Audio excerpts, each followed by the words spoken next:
بسم اللہ الرحمن الرحیم۔ باتیں میڈیا کی کے 15ویں پروگرام میں حاضر ہیں۔ آج ارادہ ہے رسائل اور جرائد پر بات کرنے کا۔ اس سے پہلے ہم نے اخبارات پر بات کی تھی۔ اخبارات کے ساتھ رسائل اور جرائد بھی بہت اہمیت رکھتے ہیں اور یہ طباعتی صحافت کا ایک بہت اہم حصہ ہے۔ پاکستان میں اس وقت 500 سے زائد رسالے اور جریدے نکلتے ہیں۔ ان میں سے کچھ ماہنامے ہیں، کچھ ہفت روزے ہیں۔ اس میں بھی وہی صورتحال ہے کہ کچھ ڈمی ہیں اور کچھ اصلی ہیں، کچھ بک اسٹالوں پر موجود ہوتے ہیں اور کچھ صرف نام کے رسالے ہیں، اور ان کا کام وہی ہے جو ان اخبارات کا ہوتا ہے جو ڈمی اخبارات ہوتے ہیں کہ اشتہارات لینے ہیں۔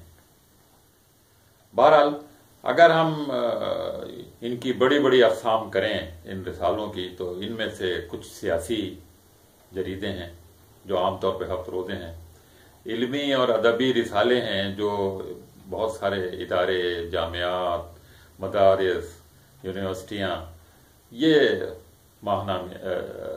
ماہنامے ہوتے ہیں، یا 2 مہینوں کے بعد نکلتے ہیں یا 3 مہینوں کے بعد نکلتے ہیں۔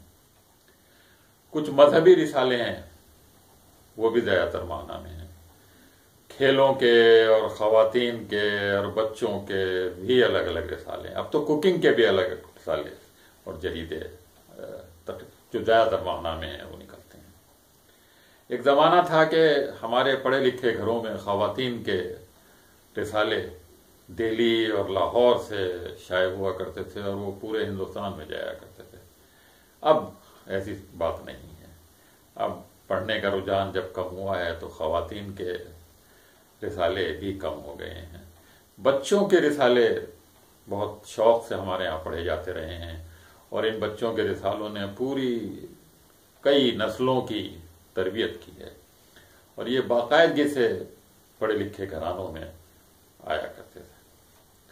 اب فیشن کے رسالوں کا بھی دور ہے اور فلمی رسالوں کا بھی چرچا ہے، لیکن ان سب میں ڈائجسٹوں کا بڑا اہم رول ہے۔ ڈائجسٹوں نے ہمارے ملک میں جو کردار ادا کیا ہے زبان کے فروغ میں، ادب کے فروغ میں، پڑھنے کے رجحان میں، اور ان میں اگر ہم اردو ڈائجسٹ اور سبرنگ ڈائجسٹ کا نام لیں تو کوئی بیجا نہیں ہوگا۔ ان رسالوں نے، اردو ڈائجسٹ پہلا ڈائجسٹ تھا، اس نوع کا ڈائجسٹ تھا جو ریڈر ڈائجسٹ کی طرف پہ نکالا گیا تھا۔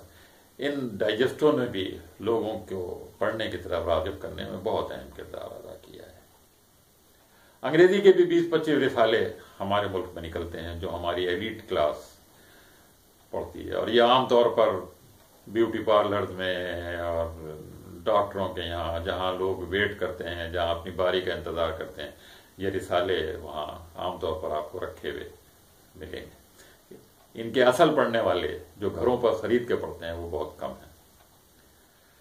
ان رسالوں کا معیار اور کردار بھی پہلے کی طرح کا نہیں رہا، لیکن بہرحال اخبارات کے مقابلے میں ان کا کردار اور ان کا معیار بہت اعلیٰ اور بہتر ہے۔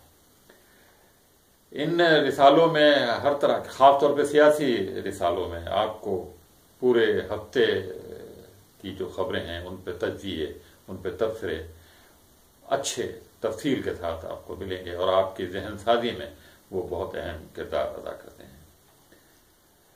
ان رسائل و جرائد کا بہت اہم کردار ہے، لیکن ان کو گورنمنٹ کی سپورٹ اور معاشرے کی سپورٹ اور اداروں کی سپورٹ کی ضرورت ہے۔ اس کے بغیر یہ رسالے اکنومیکل نہیں ہیں، ان کو اتنی آمدنی نہیں ہے، ان کو اتنے اشتہارات بھی نہیں ملتے جتنے اشتہارات اخبارات کو ملتے ہیں۔ بہرحال جو لوگ یہ رسالے اور جرائد نکال رہے ہیں وہ بہت بڑا کام کر رہے ہیں ادب اور زبان کے لیے اور معاشرے کے لیے، اور ان کی خدمات کو سراہا جانا چاہیے۔ انشاءاللہ اگلے پروگرام میں کسی اور موضوع پر بات کریں گے۔ اب اجازت دیجیے، اللہ حافظ۔